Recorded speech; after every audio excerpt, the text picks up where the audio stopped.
Here's a good email from Allison. She writes, I've been seeing a therapist since March of 2020. I don't know if she's making an impact on my life as of today. I feel like I'm paying for a chat with a girlfriend. Yikes. What makes a good therapist? Are there specific things that should be going on during a typical session? All right, so I'm going to back that out, and here's a couple of things here. Number one, well, let's just answer that directly. A good therapist is not your friend. They are not your friend. They are a teacher. They are someone who is walking alongside you, right? So a therapist is not your friend.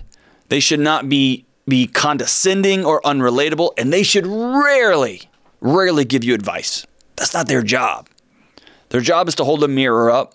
Their job is to say, you say this, but here's how you're living. You want to be free, but here's how you spend your money. You want to have great relationships. Here's how you choose to fill in the blank, right?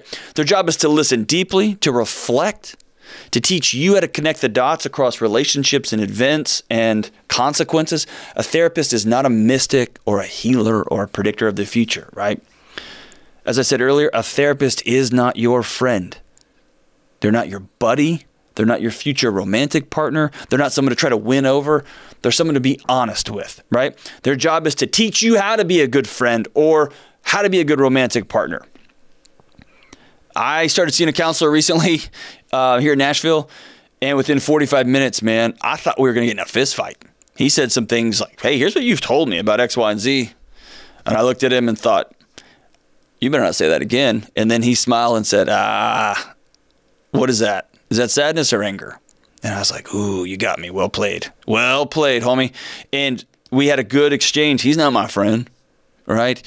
He's just simply reflecting back to me things that I was saying that I hadn't put the dots together on. And I put together dots for a living, right? A good therapist will challenge you. Therapy should be uncomfortable if it's done right. A counselor should not always be neutral. They should tell you the truth when you're wrong. That's been a big thing in the counseling profession. You know, never take sides. I think that's nonsense, man. I really side with Terry Real on this one. Sometimes you got to take sides. Sometimes you got to look at someone and say, this behavior is childish. This behavior is hurting the people you love. This behavior is not getting you what you said you wanted to get, right? It's their job to point you in a new direction you haven't considered or challenges you're avoiding, right?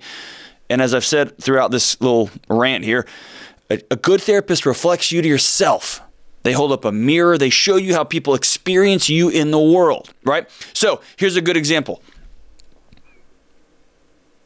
Session 2, session 3. The counselor might find themselves getting really bored. A good counselor will lean in and be bold and say, the people in your world call you boring? Do they experience you as Eeyore, as kind of slow, as like, do they often check their watch or their phone when you're talking? What they are teaching you is here's how the world experiences you, right?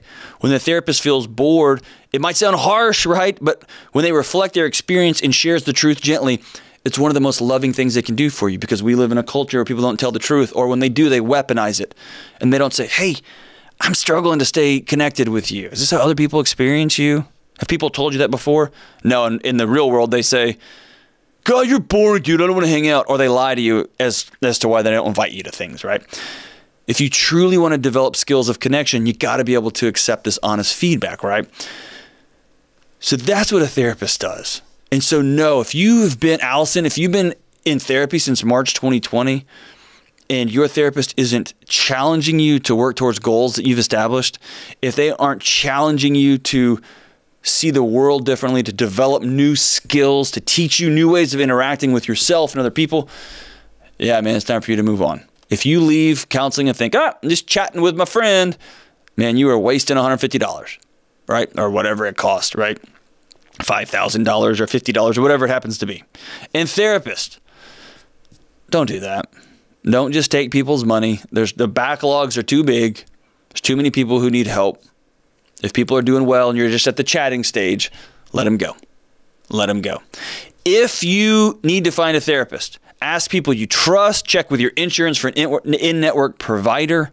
Think about what kind of therapist you're going to need, right? You're going to be more comfortable meeting with a man or a woman. Do you want online telehealth appointments or in person? I'm super biased about in person if at all possible, right? do they have to have spiritual beliefs that you share or worldview beliefs? Does it need to be somebody who specializes in grief or marriage or parenting or aging, trauma, or whatever it is? Think about what you're looking for. Ask people you trust. Check with your insurance provider. Check online, or look into local resources. And there's everything from graduate school, university programs. I was an intern, right? And I saw people for free. I was at a family counseling that had sliding scale for folks who couldn't afford high dollar stuff. And then there's cash pay, right? If you are blessed and you've got the money and you can pay for cash pay, go get it, whatever you need to do. And then ask your potential therapist a few questions. Do you accept my insurance? Can you help me with my particular challenges? Will we commit to this relationship for a few months or for longer? And here's the big one. Don't give up after the first session. It should be awkward and weird, right? I left my first session the other day fired up, and I can't wait to go back because I know that challenge is good. It's like going to the gym and getting a personal trainer, and that first session makes you sore the next day, and you're like, I'm never working out again. No, you're supposed to, right? If you haven't been to the gym in a while, it's supposed to be uncomfortable. It's supposed to be, right? So if you are struggling and you need somebody, please be bold and brave and go talk to somebody, right? Go a couple of sessions before you bail out. And for God's sakes, man, prepare to be challenged. It's good. It's good to be challenged. It's hard, but it's good.